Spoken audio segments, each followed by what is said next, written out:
হায়াত হলো নির্দিষ্ট। কোন জালেম পৃথিবীর বুকে টিকে থাকতে পারে নাই, শেখ হাসিনাও টিকে থাকতে পারে নাই। যারা জুলুম করবে তারা ধ্বংস হয়ে যাবে, ঠিক না বেঠিক? তোমার গুনাহ দিন ফুরাইয়া যাবে,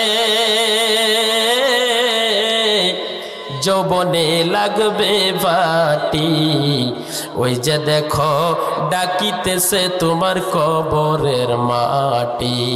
বলুন, ওই যে দেখো ডাকিতেছে তোমার কবরের মাটি।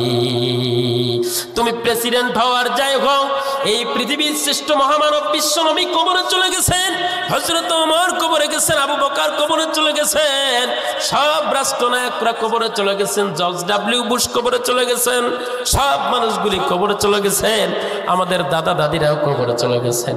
কবরের পাশ দিয়ে যদি একটু যান মুসলমানেরা, আমি অল্প সময়ের ভিতরে আলোচনা শেষ করে দিব।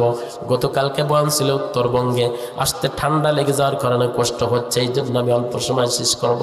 ও মুসলমান, তুমি স্বৈরাচার হও আর জালেম হওয়ার যাই হও না কেন, কবরের পাশে একটু যেয়ে দেখবেন এই পৃথিবীর মানুষ, হাড়িভাঙ্গার মানুষ, যার কথা যার সামনে দিয়ে চলতে পারতো না, কথা বলতে পারতো না, ভয়ে কাঁপতো, এমন মানুষগুলি কবর দেশে শুয়ে আছে। আজকে কবরের মধ্যে কোনো আওয়াজ নাই, ঠিক না বেঠিক?